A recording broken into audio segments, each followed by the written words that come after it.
All set? Mike, all set? Thank you. Hello and good evening. Tonight is Monday, November 8th. This is the Guilford Board of Education meeting. I invite you to join us in the Pledge of Allegiance.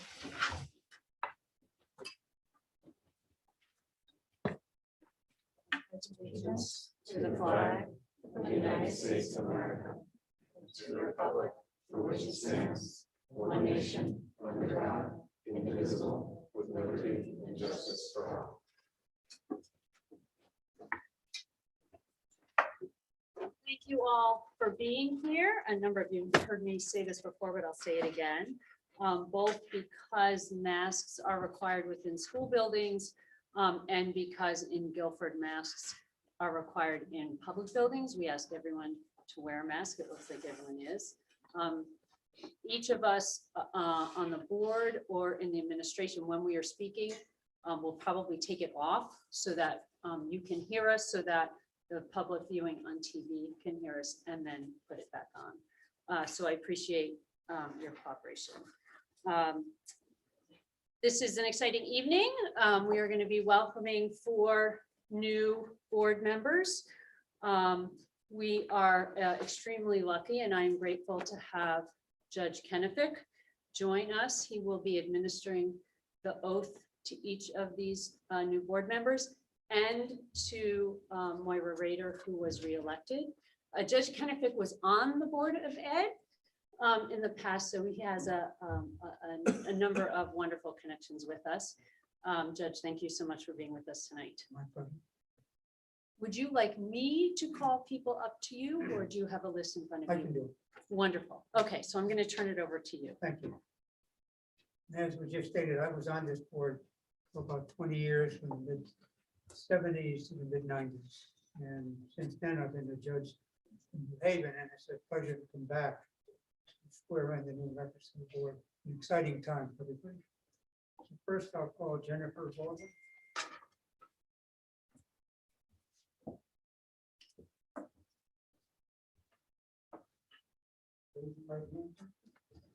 You, Jennifer Baldwin, solemnly swear that you will support the Constitution of the United States and the Constitution of the State of Connecticut, so long as you continue a citizen thereof, and that you will faithfully discharge according to law the duties of the office of the Board of Education member to the best of your abilities, so help you God.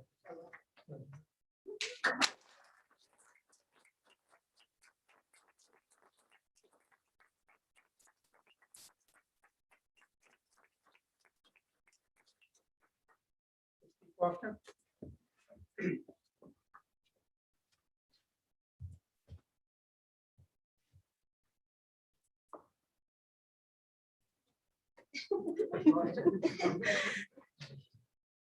Christine Faulkner, do you solemnly swear that you will support the Constitution of the United States and the Constitution of the State of Connecticut, so long as you continue a citizen thereof, and that you will faithfully discharge according to law the duties of the office of the Board of Education member to the best of your abilities, so help you God. Congratulations.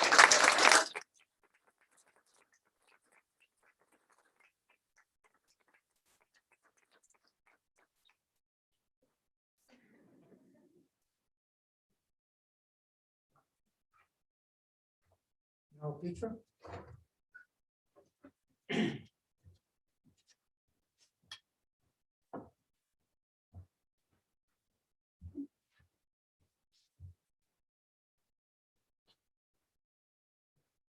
Now, Petra, do you solemnly swear that you support the Constitution of the United States and the Constitution of the State of Connecticut, so long as you continue a citizen thereof, and that you will discharge according to law the duties of the office of Board of Education member to the best of your abilities, so help you God.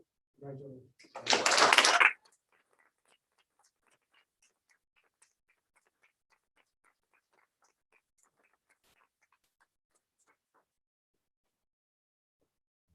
Moira Rader.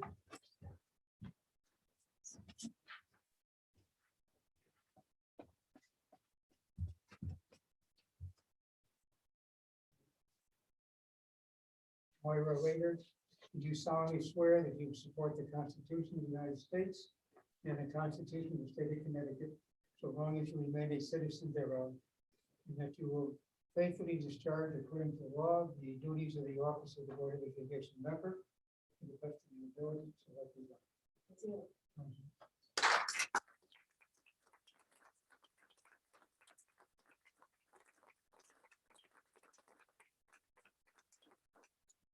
Arnold Greta? Yep.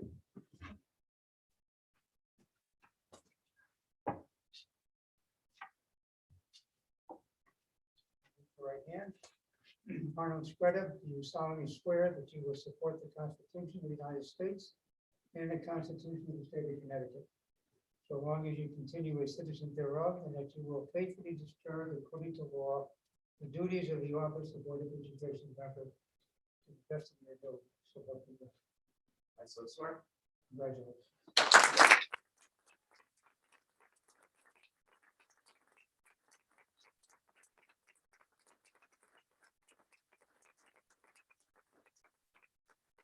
Congratulations to all the new members. Good luck. Thank you. Thank you so much.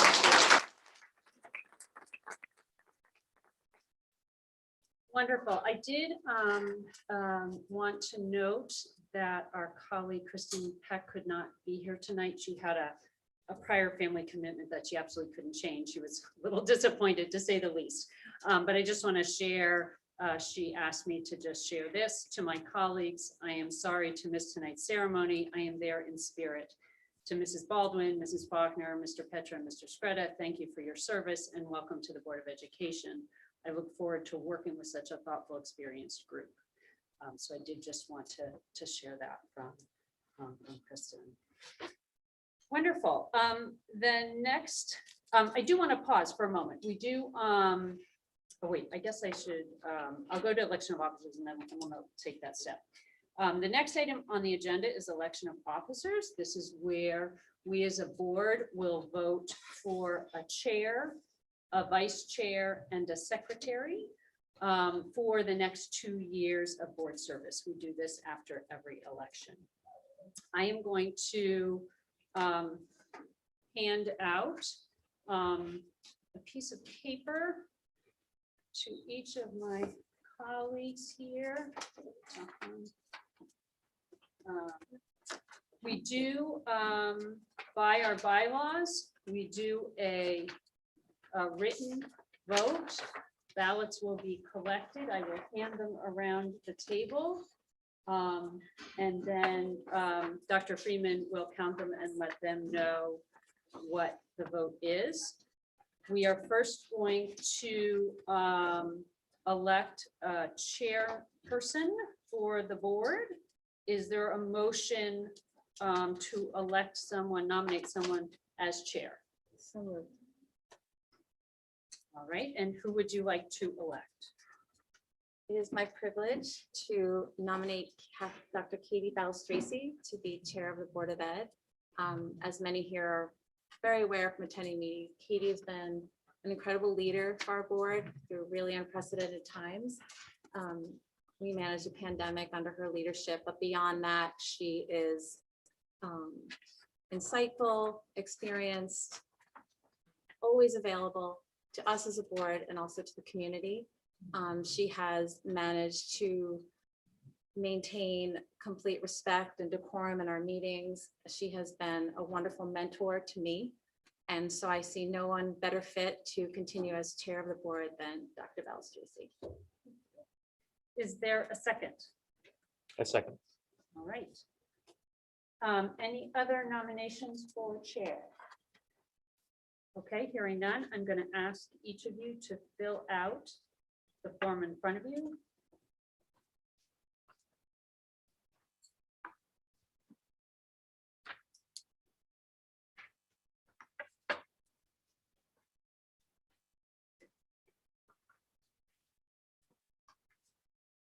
And then you may fold it and pass it around.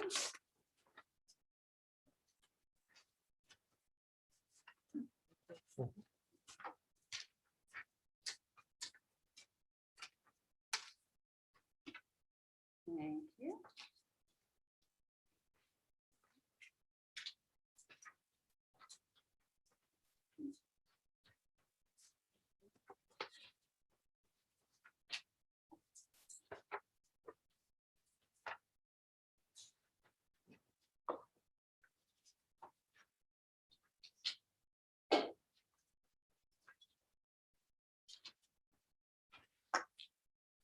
So with 8 affirmative votes and no dissenting votes, Dr. Bell Tracy has been reelected to be the chair of the Board of Education.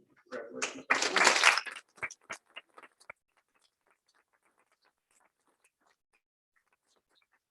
Well, thank you very much. Thank you, Margaret, for those wonderful words, and I appreciate the confidence and will serve certainly with honor. Next, we will be electing a vice chair for the board. Is there a nomination for vice chair? Dr. Hirsch, go ahead. I would like to nominate Moira Rader, who has been on the board now 4 years and has served as secretary and was a very active and articulate candidate in this recent election, and will be equally as diligent in serving as vice chair. Wonderful, thank you. Is there a second to that nomination? You go. All right, fighting over a second at the end of the table. Are there any other nominations? All right, so please, if you would.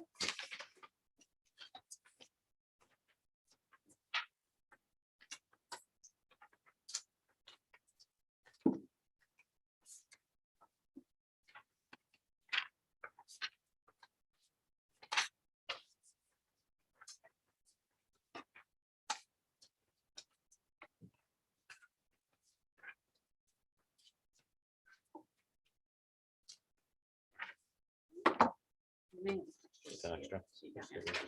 Yeah.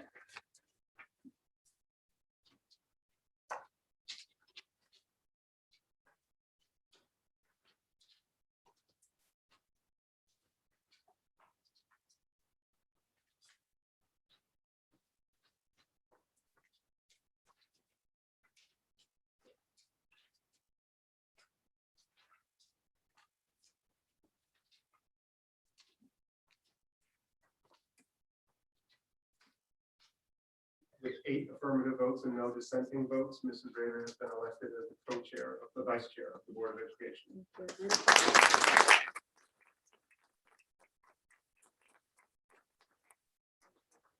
Thank you. All right. And last, we will be electing a secretary for the board. Is there a nomination for the position of secretary? Yes, I enthusiastically nominate Ms. Kristen Peck, who has shown a willingness to see past party lines and affiliations and work towards progress and compromise. She does so even when it's not easy. Kristen puts all of our children first, and as a parent board member, will always prioritize the social and emotional needs of our children and put their education first. Wonderful. Thank you so much. Is there a second to that nomination? Wonderful. Are there any other nominations for secretary? Great. Hearing none, I ask you to fill out the ballot.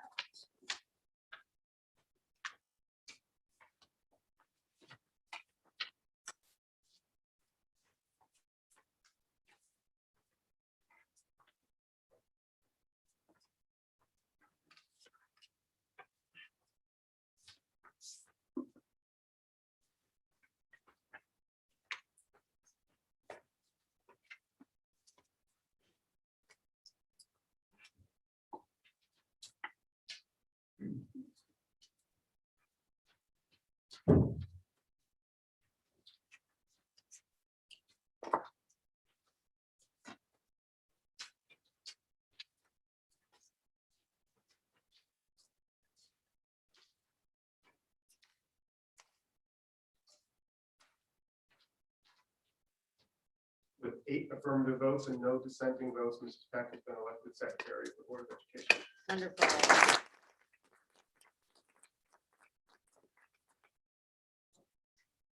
All right. I will certainly let Kristen know after this meeting. That's wonderful. Okay. Before we go to the next agenda item, I do want to take a minute. Dr. Freeman has asked that we add an item to the agenda tonight, and we have to vote to do so. He's asking that we add an item that would be action on a field trip for the girls cross country. This would come under the board agenda, so I'll make it 11.9. Is there a motion to accept this addition to the board agenda? Second. Second, wonderful. All in favor? Aye. Aye. Okay, terrific. All right. We're now going to act on the minutes of October 12th, 2021. I will note for the viewing public that those of us who are returning members will be voting on this item, or only those of us who are returning members will be voting on this item. And then we will proceed with the rest of the meeting with all present Board of Ed members voting. So is there a motion to accept the minutes of the October 12th, 2021 Board of Ed meeting? So moved. All right, second, are there any corrections to these minutes? Sorry. Didn't have any. No. No? Excellent. All right. So all in favor accepting the board minutes for October 12th, 2021? Aye. Just realizing there are 4 of us. There's a quorum present, and all voting voted in the affirmative, so I'll check, but I think that we're fine. Okay, and then we'll, if need be, we'll revote. If Yes, we if need we need to 5th correct it, with we will. Kristen. Right. Okay, all right, Good thank point. you. Excellent, all right. We are now up to a public forum for topics on the board agenda only. So if there is anyone present from the public who would like to address the board on topics of the agenda, we can certainly hear them now. I'm not seeing anyone. And is there anybody on the Zoom meeting? Oh, thank you. No, Yes, there's- I there's should have no checked. No electronic queue either. Excellent. All right. Review and approval of expenditures for the month of October 2021. Mr. Del Ventura. Thank you, Dr. Balistraci. The board had the opportunity to review the financial report and the warrants at our operations meeting. Some of the highlights, as discussed, expenditures for the month of October were just shy of $5 million, $4,876,000, 537 and 2 cents. Expenditures and encumbrances through the end of October were 29.22 of the budget, as compared to 29.36 in 2020 to 21 and 28.42 in 2019 to 20. That's important to note that we've been looking back at the 2019-2020 year as it's the best kind of comparison to make of a normal school year. I think what we're finding in these reports is that we are trending more towards those numbers now than we were looking at the 2020-21 numbers. Revenue for October 2021 was $4,779.36, which include $1,447 for Medicaid, $3,296 for pre-K tuition, and $36 for a donation from Coca-Cola. Salaries were expended approximately to the prior year. Employee benefits, the percent of the budget expended is lower than the prior year. Life and disability insurance lines are higher than the prior year due to timing of payments. Let's see, capital budget was a bit higher than prior year. Transportation as well expended is higher than the prior year. Tuition saw a lower budget expended than the prior year. Other than that, as discussed in the operations meeting, we went through the warrants with any questions, comments. I move to accept the financial reports. Wonderful. Is there a second? Second? Any further discussion or any further questions? All right, all in favor, please say aye. Aye. Right, is everyone? I think we got everyone. Wonderful. Thank you. There's now an opportunity for any communications that any board member feels that they've received that they need to report on during the last month. All right. I do want to just take a minute during this communications. I guess it's kind of an odd place, but the best that I can think of, to note that we did have 4 prior Board of Ed members who are no longer with us, and I just wanted to take the opportunity to acknowledge them and thank them for their service. Amy Sullivan was on the board for 8 years, most recently served as the vice chair. Ted Sands was on the board for 8 years, served many of those as the operations committee chair. Mary Best was on the board for 4 years, most recently served as a curriculum instruction and assessment committee chair. And Joe Galino served on the board for 2 years and offered some very helpful experience in union negotiations, which he has some experience in. So I just wanted to acknowledge their service. Thank you for their commitment to the town and to the district, and also for being great colleagues. It's now time for student representation. Yes, thank you.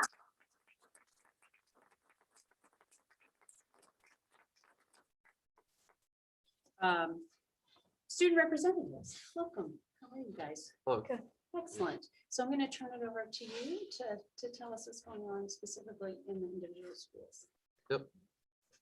So, sorry. Sorry, Jerry, go ahead. First, at Melissa Jones Elementary School, grade 4 students are currently working in groups to research defense mechanisms of a specific animal and become an expert on that animal. They're closely reading complex texts as well as web pages and answering questions about these texts to gain a deeper understanding. And also, like all GPS schools, the Jones faculty had an all-day professional development session that focused on accelerating learning through meaningful task design and effective formative assessment. And lastly, the Melissa Jones PTO held an outdoor fall festival on Saturday, where students were able to enjoy an estimation station, play games, and try to win themed raffle baskets that were created with donations from families in each classroom. At Baldwin Middle School, on election day, the teaching staff participated in professional learning activities, which focused on the instructional core, scaffolding practices, and also formative assessment. They also had a wonderful presentation by Maya Schofield and Jin Lozier-Oman about the importance of wellness for both students and faculty. The Baldwin also held their first ever PTO trunk or treat event for students and families. It was held on Thursday, October 28th, with an incredible turnout of almost 800 people. Special thanks to Guilford High School Assistant Principal, Mr. Rabin, and Guilford High School student volunteers who helped with the event. This Thursday, Baldwin Middle School will be recognizing Veterans Day as well. In addition to learning about the history and importance of Veterans Day, students are also helping to put together a wall of honor for veterans. It has become a powerful day of learning for students and staff every year. And lastly, parent-teacher conferences are being held at Baldwin Middle School on Monday, November 15th and Tuesday, November 16th. At Adams Middle School, the fall sports have finished this past weekend with the boys and girls cross-country teams both participating in the middle school state championships. And congratulations to Jack and Kiara on earning all state honors. Adams also had a great fall interscholastic competition with the boys and girls soccer team. Adams after-school activities are now up and running with very high participation rates. The National Junior Honor Society sponsored the Halloween Boo Bash. This was their first school-held event, and other than the sporting event since the pandemic began. The Adams Peer Helpers held an annual walkathon this past Friday. Students walked from Adams to downtown and collected pledges from their sponsors. This past month, 7th and 8th graders learned of the Say Something anonymous reporting system.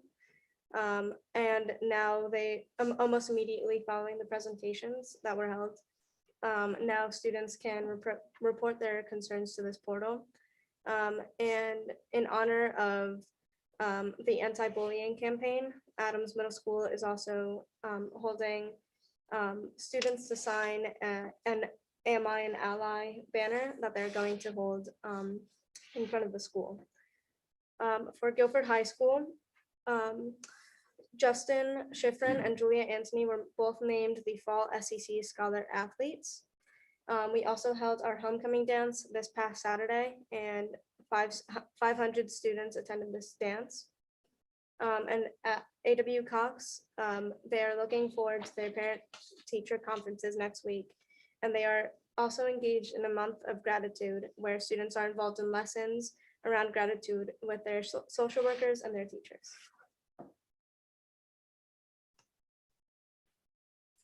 So for Leap News, in first grade, in writing, students are beginning to create opinion pieces. And within this unit, students will learn how to write a paragraph by introducing their topic, stating their opinion, and supporting their opinion with evidence and making a closing statement.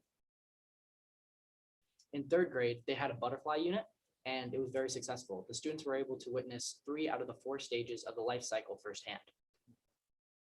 The Student Council is sponsoring an annual food drive to support local food banks. And the related art teachers are creating multidisciplinary lessons to support students' content learning. At Guilford Lakes, students in 2nd to 4th grade have been engaged in STEM activities with the library media specialist. There will be a school-wide virtual ceremony for Veterans Day. Veterans that will be delivered, or students will make thank you notes for veterans that will be delivered to Meals on Wheels. The cards will be delivered to veterans in the Meals on Wheels program on Thursday. The recycled art show begins this week. Students have created artwork from recycled items. Classes will visit the exhibits and will be a part of the scavenger hunt for different items. For Guilford High School, Julia Antony also named one of the Class MM All-State honorees of girls cross country. And Maddie Epke was named the SEC Field Hockey Player of the Year, while the girls field hockey team defeated Cheshire to become the SEC field hockey champions. Wonderful. And I have a few final comments about Guilford High School's events as Please, go well. right ahead. Yep. The Feminist Alliance ran a breast cancer awareness campaign at the high school for the month of October. In addition to a pink day and morning announcements designed to raise awareness about breast cancer, they also collected thoughts of hope for those diagnosed with the disease and put them on display on the 2nd floor landing, which you can actually see over there. Oh, And November is Native American Heritage Month.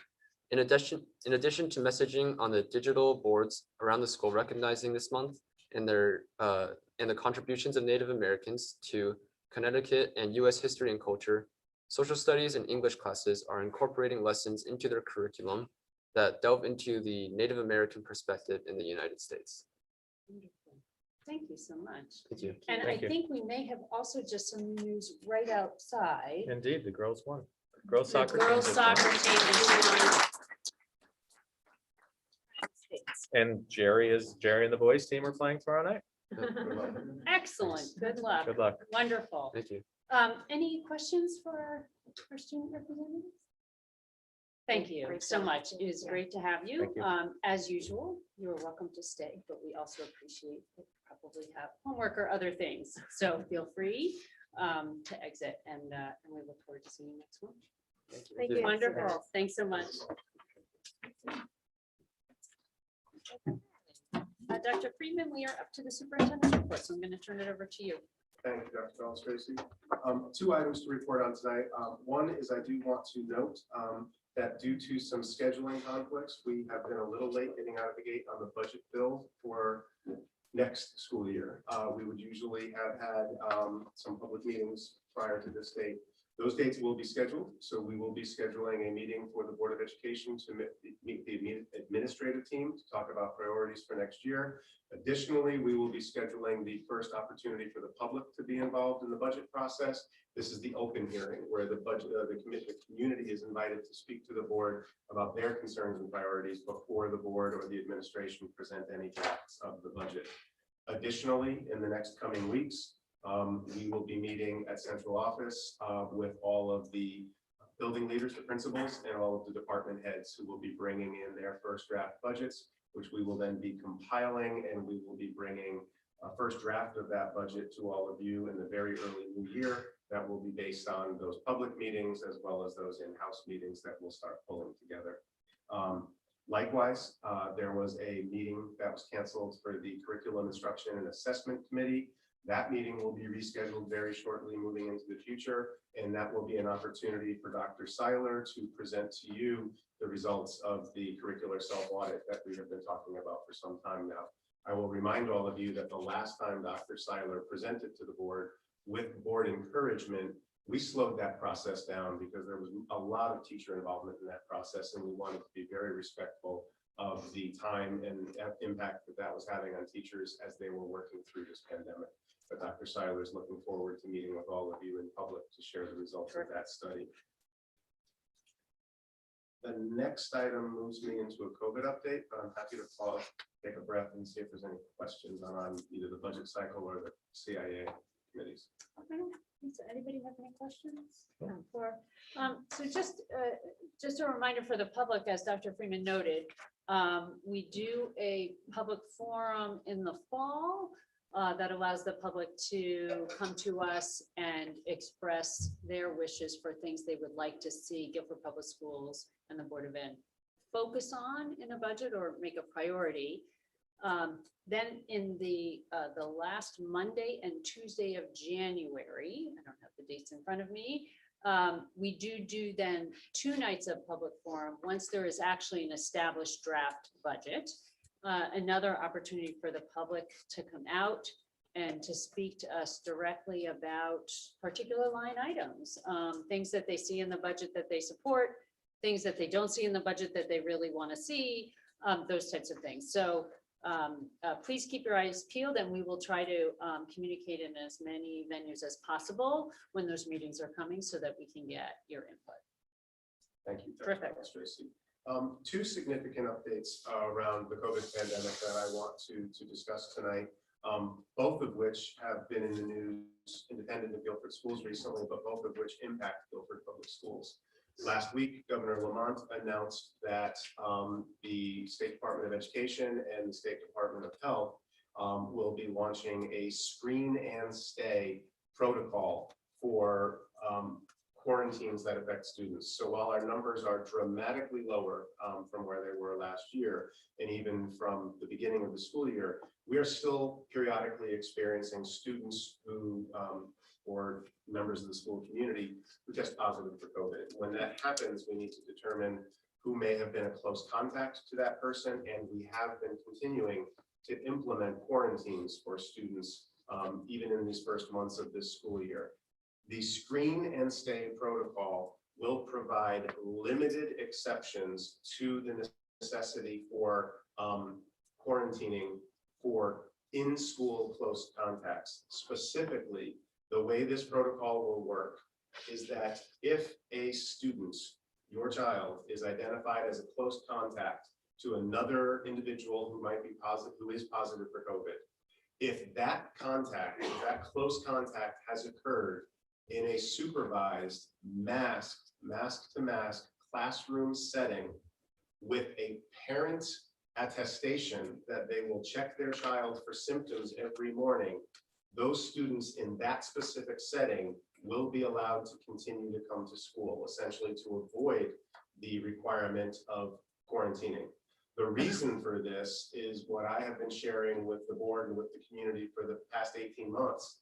When we have identified positive COVID cases in our community, they are almost always outside contacts that folks then come to school. We have seen very few infections that we can trace back to classroom exposure. It's really important to note that that exception is only for in-class, supervised by an adult, mask-to-mask contacts. If your child was sitting with a student at lunch and the next day we determined that one of those children was COVID positive, your child at lunch would still be required to quarantine. If your child is involved in after-school extracurricular or out-of-school activities, if your child is exposed to a parent who is positive for COVID, or attends a birthday party and there's a COVID positive person at the birthday party, those exposures would still require quarantine. It would be a very limited exception for those classroom exposures only. We are working on the logistics in the system that will be required to launch that. So while the governor announced this last week, we have some communication systems that we need to put into place. While the student will be allowed to continue attending class, the students will have to have lunch in an alternative setting and may not be able to attend all school activities like chorus, for instance. So we have some work to do as a system to have the logistics in place, but we expect that we will have the screen and stay protocol in place that will reduce the number of quarantines by the end of next week. So we've got some work to do with our principal team. We have some work to do with our communication team, but we should have that in place.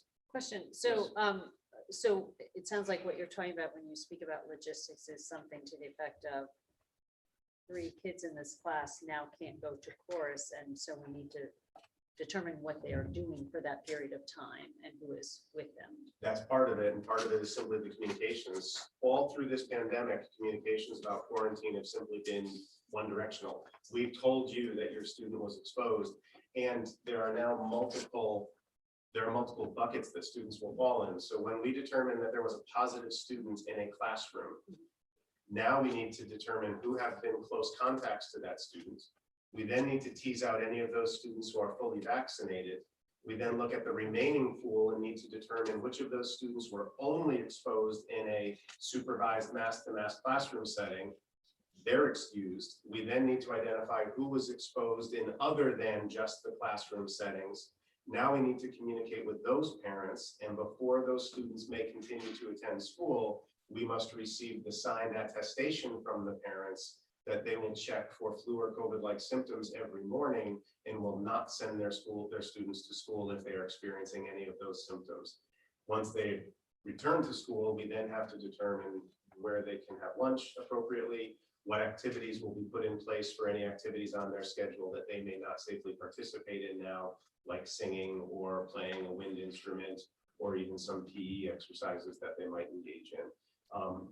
That is going to be a little complicated by the fact that we've been struggling with coverage in some areas this year because of labor shortage. So it's great news. We just need a little time to figure out how it can be implemented in each of our schools. It will have the greatest impact in the schools that have the lowest number of vaccinated students. So it'll have the largest impact at the elementaries in Baldwin, where currently they don't have any vaccinated. Well, Baldwin has very few. And then the elementaries don't have any vaccinated students at this time. Dr. Freeman, I was just reading, it's the governor's pretty much handed it down to districts to determine to participate and then how to participate, correct? So it's, or is there a guideline that's a state level guideline of how to do this? Or we kind of given the framework and then we can kind of. We've been given the expectations and sort of the limits of what it may provide. And we met this afternoon with local health officials, with our advising physician and a representative of our principals to start figuring out now how we will do that. We want to have our students in school. This is an opportunity to have students in school. We agree with the assessment that very few of the exposures have been in classroom, and so we're excited to move in this direction. It's just a little awkward that the governor's announcement made it sound like it's going to start tomorrow. We need some time to put the detail to it here locally. We also met earlier today with Madison and with the East Shore Health District, all the superintendents and health directors.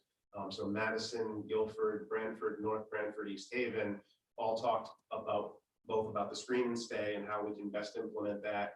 The borders are porous, and so we want to make sure that we're doing things similarly on a similar time frame as the neighboring districts. And then we also talked about item number 2 on this list, which is the vaccine clinics, and I'll talk about that in a minute as well. Other questions? All right. So really good news. It's a little complicated, and again, we Yes. just need to ask for a little bit of patience as we put all the pieces in place. Absolutely. The other piece of good news, and I actually think the more significant good news, is that we do now have approval for a 5 through 11 vaccine. And so students are, even our youngest students now, almost all the way down to our youngest students, have the opportunity to be vaccinated. We strongly encourage all of our families to consider having your children vaccinated. Vaccinations will protect your students against becoming sick. Vaccinations will help to reduce the overall number of positive cases that we have in the community and reduce all of those and the need to quarantine just sick kids. To make it really, really clear, screen and stay will avoid the necessity of your child quarantining and missing school for that really limited classroom exposure. A vaccinated student exposed to anybody who is positive may continue coming to school. So in addition to protecting your child against getting sick, if your child is exposed in an extracurricular activity outside of school, a parent in the home who is positive, a vaccinated student may continue coming to school even when they have been identified as a close contact in any setting. So it really is good news. Again, working with our local health director and with the regional health districts, we will be providing so far 2 in-district clinics. The first will be this Saturday, November 13th at Lakes Elementary School. We will be providing a clinic for Guilford students ages 5 to 11 to come in and receive their first dose of the vaccine.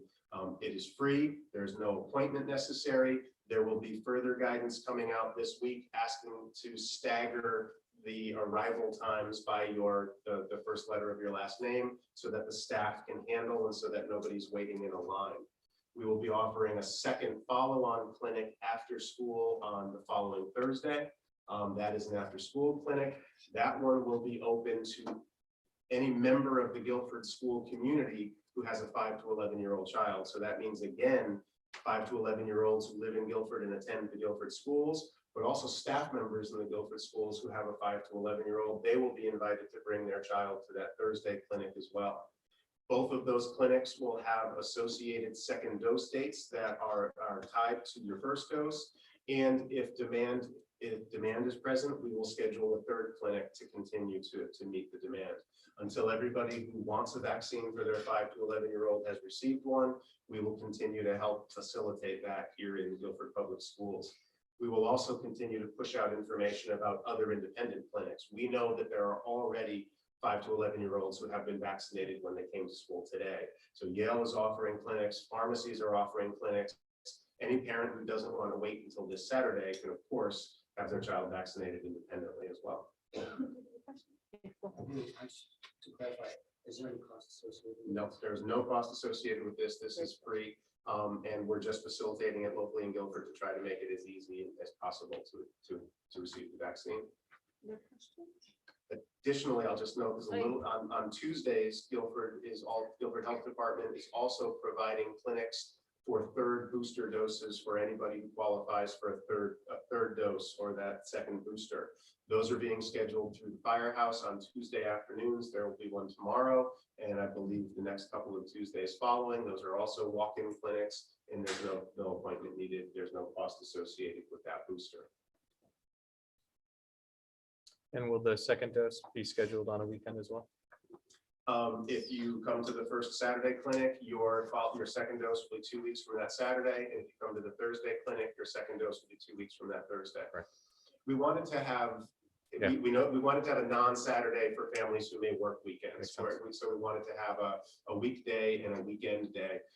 We have put out a survey for interest. There's much more interest in the Saturday. I think partially because it's a Saturday, and I think partially because it's sooner. But we will see where the interest lies, and we will schedule a third as best suits the interest if necessary. Perfect. Really good news. It is. It's terrific We've news. been having It's much terrific lower news. impact of quarantines, and now this will lower it even further. We're just excited to have these No, in it's- schools. I think my only final note, as I stated, the screen and stay is contingent upon continued masking. It is supervised mask-to-mask contact in the classroom. My understanding is that the governor intends to continue to uphold the mask mandate through the holiday season. And there may be some conversation about altering that in the new year. But my understanding, it's going to take 5 weeks for all of the students who want to be vaccinated to reach that level of being fully vaccinated. The screen and stay is built on the mask mandate being in place. So I think this is what things will look like through the end of this calendar year. And then depending on how much vaccine uptake we experience, depending on what the rate of spread continues to be in Guilford, I think we'll have an opportunity to have statewide conversation about changing those protocols as we look about entering the new calendar year. Excellent. All right. So we now go to the board agenda. Number 11.1 is to act on personnel items. So I'm first going to ask for a motion to ratify the appointment of the following teachers. Molly McKenna, 1 full-time equivalent Guilford High School English teacher. Aaron Marchetti, 1 full-time equivalent district ELL teacher. And Matthew De Palma, one full-time equivalent Adams Middle School social studies teacher. Is there a motion to ratify the appointment of these three teachers? Second. Second, all in favor? Aye. Aye. All right. And then I'm going to seek a motion to ratify the resignation of the following teachers. Megan Moran at Cox Leet, special education teacher, 8 years of service to the district. Thomas Bushnell at Adams, a social studies teacher with 9 years of service to the district. And Janet Harrington, a Guilford High School PE health teacher, 38 years of service Wow. in Guilford. Is there a motion to ratify the resignation of these teachers? So moved. Second? Second, wonderful. All those in favor? Aye. Aye. We certainly thank 38 these years. three teachers for their service, and 38 years is a remarkable amount of time to give to the district. So I hope you'll thank her for us Absolutely. on that. Okay. Number 11.2 is to approve a donation of $4,627 from the Guilford Touchdown Club for the salary of an assistant coach. Is there a motion to approve this donation? Is there a second? Second. Excellent. All those in favor? Aye. Wonderful, that passes. We are going to table items 11.3 and 11.4, which were to act on the educational specifications for a roof replacement project at Baldwin, and then also the cost estimate. There's some work that still needs to be done on these. We found this out in our operations committee meeting, so we are going to table those items probably until next month.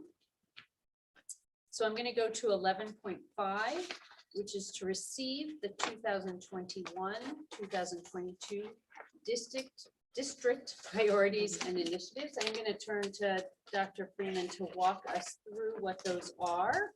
Again, I'm going to suggest this is a receive item tonight. And it will allow us, certainly we can have some discussion tonight if we wish, but it will also allow each of us to take some time and look these over and spend some time with them if we like. So Dr. Freeman. Thank you. So we're really proud of this document and the way that this document has developed and evolved over the years. The priorities that are listed on top are the long-range priorities, goal statements, vision of the school system. These three priorities have not changed substantially, probably in the last 5 or 6 years. We have reordered them, we have tinkered with them, but they have stayed in place because of the way that they're worded and because of the way that they're structured. The first goal, the first priority rather, speaks to the overall environment for everybody who is part of this school system. It is the air that we intend to breathe. It says that our schools will be physically and emotionally safe, healthy, equitable, and caring places for learning for both the students and the adults in this community. And that environment for learning is built upon supportive relationships and positive decision-making. We want to be a safe and healthy place, physically and emotionally, for all of those people who come and learn in this setting. Teachers learn every day, students learn every day.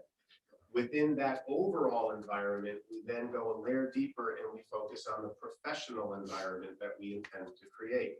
We hold very high expectations for the educational professionals who work in the system. So the next priority speaks to the way that we build the professional environment.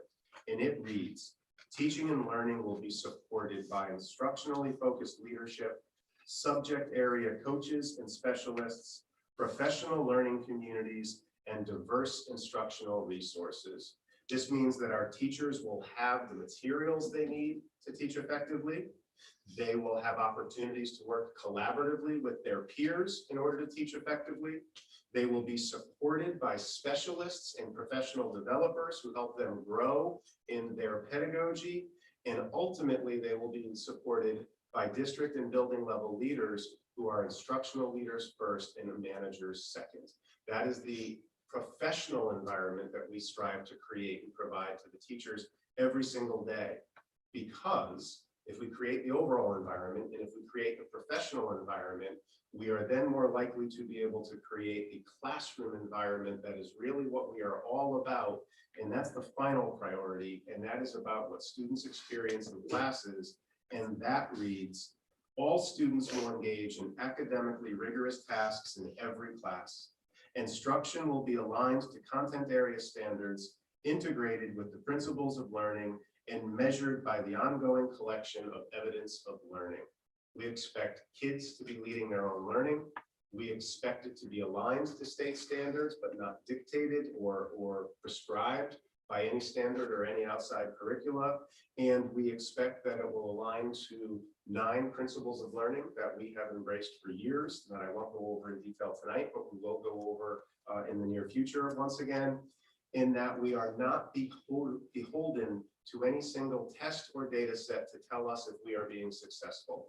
We measure our success by the ongoing collection of evidence of learning. Now, that includes important tests and measures, but it includes a lot more as well. Those are the 3 overarching long-term priorities that we strive for and that shape what we do. And then each year, we individually shape initiatives that sit underneath those priorities. Last year, we only had 3 initiatives. We usually have 5 or 6. This year, I believe it is important, again, to limit those things on which we focus. It continues to be a very difficult year this year. We're not out of the pandemic, although we are processing through it. This year, we propose that our initiatives should include maintaining health and hygiene protocols and practices to ensure that we provide safe and healthy environments for all students and members of the school community. And we just talked about those. My report tonight was about the continuing ways that we will make sure that we are prioritizing student time in school, but that we're making sure that we keep that time safe and healthy. And that needs, there was a time, probably last May and June, that I thought this wouldn't be a needed initiative this year. It is. We learned through the Delta spike over the summer, and as we move into the school year, that we can't go back to normal yet. That needs to continue to be a focus for all of us. Additionally, we will support an accelerated approach to instruction that promotes deep learning for all students. The phrase accelerated approach to instruction is an educational specific term. The Board of Ed had some lengthy conversation with Dr. Crystal about that approach. We will return to that. Again, we don't need to get into that tonight, but the bottom line is that we will not pretend that last year didn't happen. We will not reset the clock and repeat all of last year and the last quarter of the year before that for our students. Time has moved on. Second graders have moved to 3rd grade. Juniors have become seniors. We know that there was learning that occurred last year, and it was unlike anything that we've experienced before. We will not try to erase it and go back and remediate or repeat that entire school year. We will take students where they are as they come to us this year. We will look at the grade level standards and expectations for this year's work. We will prioritize the most important parts of it. We will adjust instruction and scaffold for the students who need help. But we're going to move through this year, and we're going to provide this year's content to students in a way that they can all access it and all get into it and not lose a year. It doesn't mean that we're blind to what happened last year. It doesn't mean that we ignore it. We have ESSER funds that have come into the district to help us make these adjustments. We're working with teachers. This was the focus of November 2nd's Professional Development Day. And again, we'll spend time at upcoming workshop meetings and CIA meetings to talk about that approach much more specifically. But that is the initiative for rigor and high expectations and content this year. We're not going to lower our expectations. We're not going to dumb down this year's presentation. We're not going to slow down this year's presentation. We're going to bring everybody into where they need to be. And then finally, in this last initiative is word for word exactly as it read last year when we brought it forward to this Board of Education. We will continue to further develop a culture and the instructional practices that foster social emotional wellness, equity, and social justice in our schools. The academics are why we're here. That's what brought us together and formed our school district 140 years ago. But socially emotional learning, equity, social justice, when you listen to the reports from our students today, Those are core essential components of what we teach in school, and we cannot pretend that they're not important. We cannot pretend that our students didn't have a social and emotional impact from this year. Students did not have the same amount of social contact last year that they would usually have.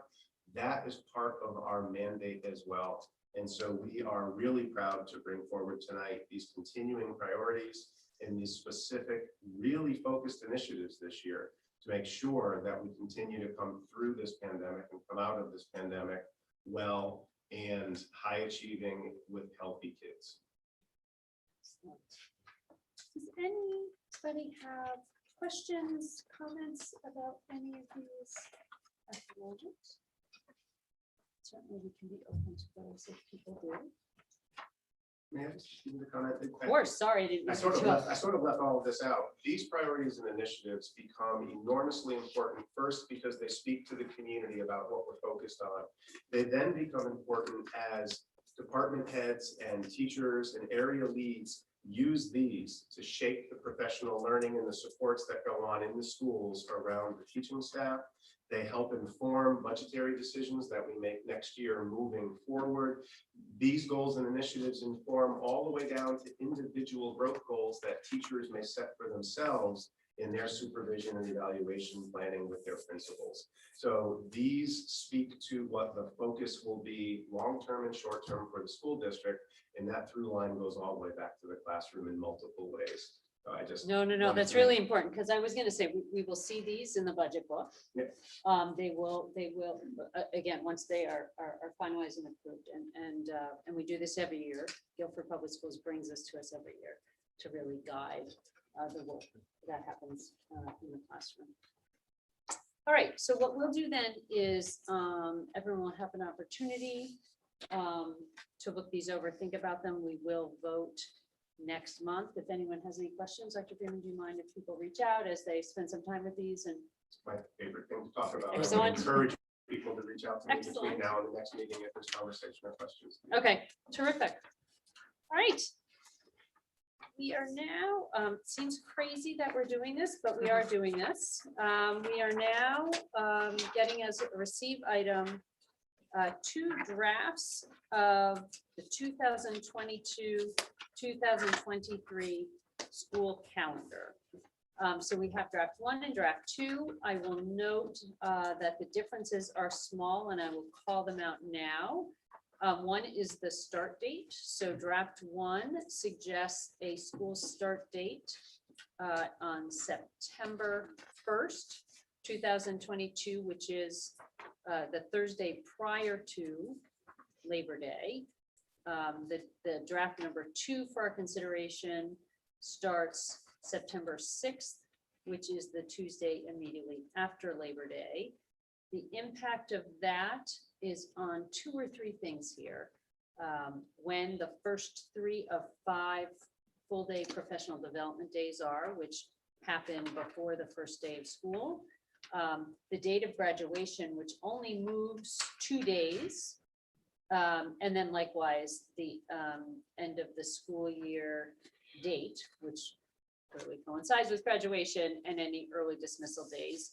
A reminder that the graduation date does move with snow days. But Dr. Freeman, unless I missed something, that was my assessment of any differences between the 2 calendars. No, that is accurate. This calendar is presented and it is a reflection of a regional template. A number of years ago, the state had a lot of conversation about a statewide mandated calendar so that communities had the same, right? So that a family that had students in one district and parents worked in another as teachers would have similar start date and vacations. It also provides a lot of efficiency as there are multiple districts around the state that share transportation for lots of reasons. And when different school districts have different days off, we moved away from mandating that. There was a lot of interest in allowing communities to continue to have some individualization around their calendars. But what does happen is that the Learn region, which includes school districts from Guilford out to Stonington, collaborates and creates a shared template. And then each district tries to personalize from that template.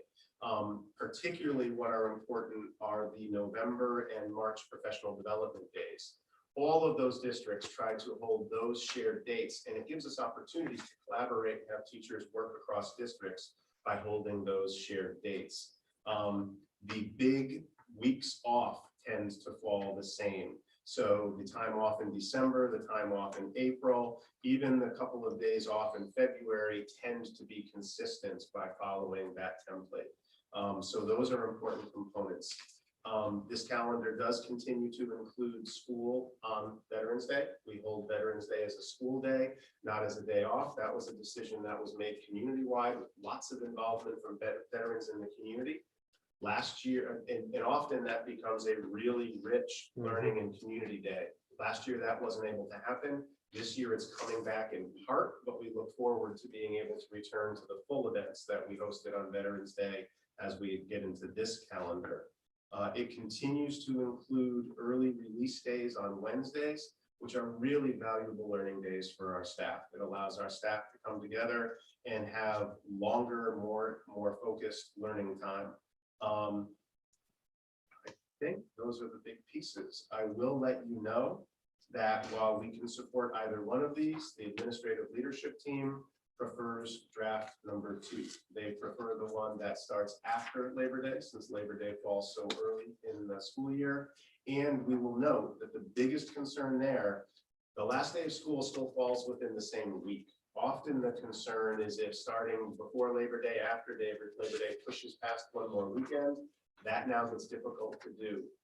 A final note, it stays within the same week, but it moves all the way to Thursday. That means there's only room for one snow day, one emergency closure before it would get pushed beyond that week. It is important to note that right now, we are not being afforded permission to use remote learning days or snow days or any other emergency closure. There's some conversation about that. That's being raised. That might change. I don't know if it'll change for this coming winter, but it might change by the time this calendar moves forward, which makes that opportunity to start after Labor Day even more attractive should we be able to use remote learning opportunities for any emergency closing or even for some emergency closings. I'll take this opportunity to say that again. We do not have permission. We will not be allowed to choose a remote learning day on a snow day as things stand right now. If it snows really seriously next week, we will be back to our 3 options of opening with snow happening, delaying the open, but opening with snow happening, or closing because snow is happening.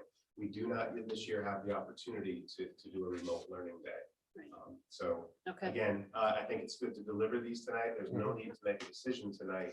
Okay. And I'm happy to entertain questions in between now as well as in between meetings. So we also have a new state holiday Yeah. as well. So that plays into number 2 a little bit as well, because should we have to go into the following week, Juneteenth is Monday. Thank you. You will see that this calendar does have Juneteenth noted. And so if the school closings force us into next week, we will schedule that next day on Tuesday, the 20th, not Monday, the 19th, should we push out beyond that date. Thank you for noticing that. And just for the viewing public, I think I noted each draft, I noted the start date. But just to be very clear, in draft number 1, which is looking at a start date of September 1st, we're looking at a year-end date again, prior to any snow days of June 13th. And the calendar in which draft number 2, in which we look at a September 6th start date, has an end date again, prior to any snow days of June 15th. So they're both quite early, and maybe I'm just remembering years No, where they're- we went to Thank like you. the 26th or the 27th, which were not fun. And these calendars maintain, I guess, for many families, this won't seem different. I'm remembering differently, but I have old kids. A day before Thanksgiving as well as after. And then A long weekend in February, but not an entire week That's right. off in February. that's right. A Okay. Monday and Tuesday off in February, not a full week off in February. Terrific. And I noticed the spring break captures Good Friday, so it's a little longer. Yeah. Yes. Yep. Oh, an yeah. extended Yeah, some day- years it an does. Right, extended depending April on. break, and then a December break that falls very neatly Yeah, it's a little into shorter, 1 week. yeah. Yep. Okay. Excellent. So we will vote on these next month as well. Okay. All of your other items, I'm sorry, Dr. Bell, Tracy. You have also a draft Board of Education meeting calendar and a draft committee calendar that are associated with these calendars. Right. As the only differences here are start and end dates, those calendars are one version only, and they align to this calendar as they traditionally align to the school calendar. Okay. So again, receive 11.7 is to receive the 2022 Board of Ed meeting calendar draft. That is the one with our regular meetings that happen generally the second Monday of the month, although we'll note October 11th because of a holiday, and the workshop meetings. I did have a question, Dr. Freeman, as I was looking at this. So prior to the pandemic, we held workshop meetings in various schools in the district. Is that something we might consider in the future at some point? Yes. Okay, Yeah, we'll very likely revert back to the practice of visiting the various schools for those. Yes. okay. It's such a great opportunity to be in the different buildings. All right, I should also, it feels important to note at this meeting that this is a calendar of the regularly scheduled meetings of the Board of Education. It That's doesn't right. come close to being a calendar of all the meetings of the Board of Education. and I should have known because it was in the packet all along. Back to my comment about budget meetings in January, right? January 24th, Yep. Monday, and January 25th Yep. are those public Here, forums. And they are, Oh, yeah. they used to be at Adams. Adams, so now they're being held here in the library. So Larger the space, location, safer, right, yeah. so yeah, this is the anticipated calendar. We could easily change those locations, yes. We copied the locations from last year, when many of those meetings were Zoom, in fact, but we can easily revert these, certainly to taking the workshop meetings back into the various buildings, and we can decide what location may be best for those meetings as well. and just so the viewing public knows, once this is voted on, this will be on the Guilford Public Schools website. Yep. And by state law, we are required to post agendas for our meetings prior to every meeting. So those will be available as well. So that's 11.7, and then 11.8, we are also receiving tonight is the committee meeting schedule, the Operations Committee, Policy Committee, and Curriculum Instruction and Assessment Committees. And those locations will follow the full board meetings for which they're associated. Correct, right. Okay, so, and the Operations Committee happens every month prior to our regular Board of Ed meeting, the second Monday of every month. And then the Policy Committee and the Curriculum Instruction and Assessment Committees rotate or switch off every month prior to our workshop meetings. These are all public meetings. The regular Board of Ed meeting, the one we're all at right now, the second Monday of the month is the one that regularly hosts a public comment period, but the public is always invited to any of these meetings. All right. It brings us to 11.9, which is agenda item, Dr. Freeman, you asked us to add today, a field trip for the girls cross-country team. Yes, and this also falls under the topic of good news. So Friday afternoon, after school hours had concluded, the Guilford High School girls cross-country team qualified for the New England regional competition. So we are here tonight asking for your permission for 7 students and 1 chaperone to travel out of state to Thetford, Vermont, the Thetford Academy that will be hosting the New England Cross Country Championship. That will be on November 12th and November 13th. I apologize that we don't have the completed packet in front of you, but those are the pertinent details. And since it is an out-of-state activity, we're required to bring it to your attention, but also would ask for your approval. It's more than we need, but it's been our practice of late. So That's right. Yep. Okay, so is there a motion to approve this request for a field trip for 7 students, 1 supervisor, November 12th and 13th for the girls cross-country team? Second. Second, all those in favor? Aye. Aye. Good luck. All right, Yeah. that's wonderful. thank you very much. Okay, Reports of committees. Moira, would Yeah. you please give an update on the policy Sure. committee? Well, our next meeting will be November 22nd, and we'll continue our agenda from the last meeting, which we had some revisions of some policies that need to be evaluated and decide what will move forward and some new language, COVID-related things that we have to kind of readjust. But the next meeting will be on November 22nd, Monday. Okay, terrific. The operations committee met just prior to this meeting. We did get an extensive update from Mr. Burnham on a lot of facility projects that he's overseeing, as well as great news from the dining service. Lots and lots and lots of meals being served in our schools. Do you want to add something? Yeah, and I was going to say, we failed to mention when we celebrated the soccer win, but soccer win is taking place. It is the first event to occur on the refurbished That's right. stadium track and field. That's right. And it was a beautiful event. It's wonderful to have that facility open and available to students once again. So that is a project that is completed and just really an exciting project. It's a fun one. Does anyone else from the operations committee, if I missed anything important that we want to share? No? All right. The curriculum instruction assessment committee, Dr. Freeman, you noted we will be scheduling time with Dr. Seiler quite soon. So that will be coming up. And we'll probably be adding in there an overview of the accelerated process, the accelerated instructional process, as I mentioned earlier. So there'll be lots to do, as well as a revamping of some of the curricular approval processes that we want to bring forward to all of you. Terrific. Any liaisons to town committees that have anything to report? I will say that the Land Acquisition Committee presented to the Board of Selectmen some bonding options. So Oh, moving interesting. forward, yeah. Okay. Excellent. And then the last, excuse me all for picking up my phone, but I have a report from Kristen Peck, who is the liaison to the Learn Board of Directors, and that is our next item. So her update for us tonight. In Learn's Board of Directors meeting on September 14th, Director Kate Erickson discussed her significant staffing challenges across each segment and the dearth of state fund allocations to magnet schools. We also were joined by a guest speaker, the superintendent from Madison, Dr. Craig Cook. He shared his district's SBAC scores. Those are our state assessment scores, which were quite similar to our own, and advised that Madison is starting an equity and inclusion committee per student requests. The Learn Deputy Director Bridget Gordon-Hickey presented the Learn's scope of services for marginalized students, focusing specifically on the gender spectrum.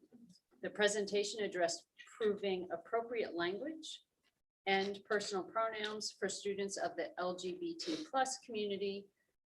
Her presentation included statistics, definitions of personal pronouns, and students speaking about individual challenges experienced as part of a marginalized group. So that is Mrs. Peck's report from the last Learn meeting. Mrs. Peck is the representative from our board who goes to those meetings every month and reports back to us. All right. This is now an opportunity. We've come to the public questions, public comment part at the end of the meeting. This is an opportunity if anyone wishes to address the board. It does not necessarily need to be on an agenda topic. If you do want to address the board, we simply ask you to come up, state your name and address. We do ask folks to try to keep it to 4 minutes. This helps particularly when there's a lot of people who want to speak. Is there anyone who's interested in addressing the board tonight? Would you like to come? Come on up. I'm going to ask you to come over here. If you would, yeah, if you would just like to come up and if you can give us your name. Are you a student in Guilford? If you would like to take off your mask, you may, you don't have to. Terrific.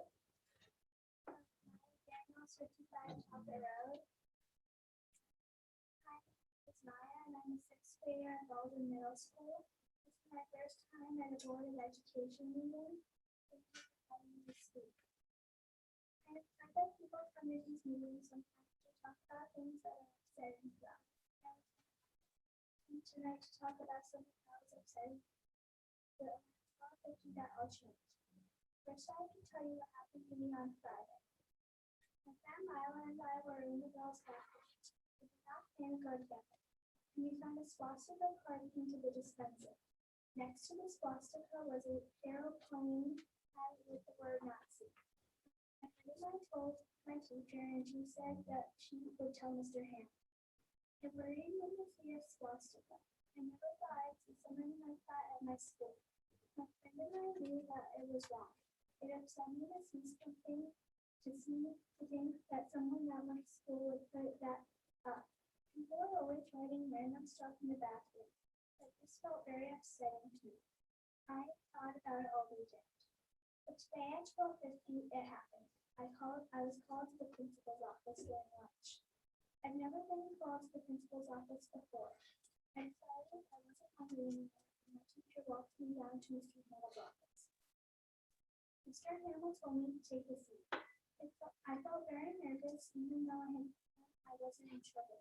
Mr. Hamill asked me a few questions about what I saw, and then he made me feel much better about the situation. He explained that some symbols are good and some symbols are bad. He said that people need to learn what symbols mean and how they can make people feel.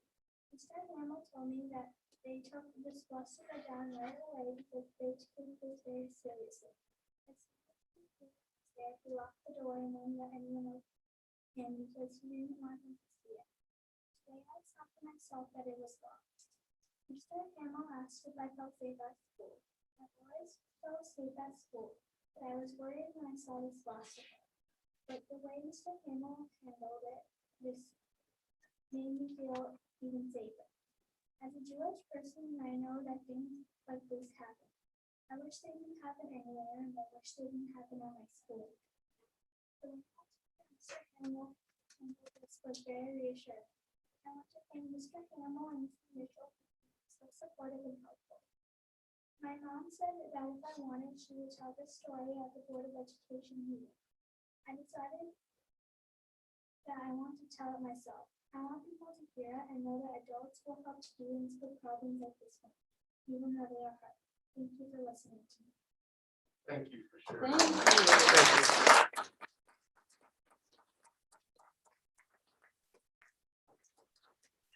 Thank you so much for sharing that with us. That was really important for us to hear, and I appreciate the courage. It's hard even just to get up and speak into the microphone, but to share a story like that. Thank you so very much.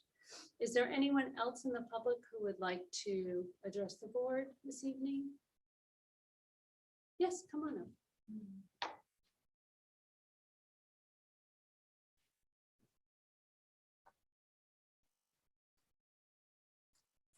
Also connected to the swastika. Lila Salinger, 38 Bunker Hill Road. Hello, Board of Education. Thank you for having me. My name is Lila Salinger, and I attend Fulton Middle School, and I'm in the 6th grade. First of all, I want to say thank you to Maya and her mom for inviting me, and to say thank you to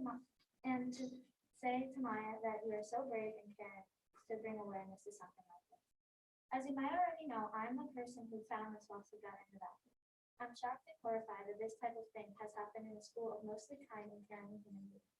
I would not have recognized this terrible symbol if it weren't for the book I was reading, Licked by Orwell. This is a realistic fiction story about a school being vandalized multiple times with a swastika symbol, and how I learned what a swastika was. I became curious and looked it up and found that a swastika is a symbol against anyone who isn't a white supremacist. I had never known this before. Why? Because no one openly talks about it. Most students wouldn't know what the symbol was until they looked it up, like me. Most kids know what the Nazis were, but they don't know what a swastika is. Although we think this is all history, multiple symbols and sayings have lingered on to today's time, and are sadly still used against certain races, religions, and genders. But with children not being educated about the matter, they might say or at these things trying to be funny or make a joke. This is what I presumed happened in the bathroom stall. I think that these important matters should be more openly spoken about and discussed, and we should take this as a learning experience to avoid this type of action happening again. I love my school and I've always felt safe. I hope we can keep it that way. Thank you. Thank you. Great job.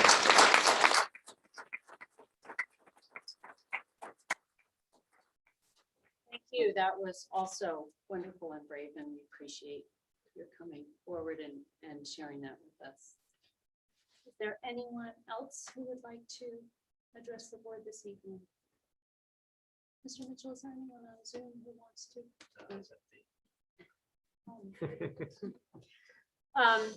Wonderful. Thank you to the public who's joined us this evening. We always appreciate having folks here and engaged in what we're discussing and considering and voting on. Thank you to the viewing public as well. I am going to ask for a motion to adjourn the meeting. Excellent. Second, all in favor? Aye. Aye. All right. Good night, everyone. Thank you so much. Thank you.